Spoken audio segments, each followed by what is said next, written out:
So at the end of it, you're straight, you're gay, you're trans, you're black, you're white, you're yellow, whatever you are, however you identify, the question of our lives will just be, when I was hungry, did you feed me? When I was thirsty, did you give me something to drink? For if you have done this to the least of these, you have done it to me. Ni hindi itatanong ang relihiyon. Ni hindi itatanong, member ba kayo ng MCC? Member ba kayo ng Catholic Church? Or ng born-again church?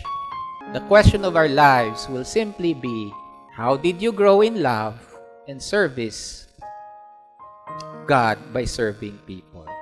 Amen?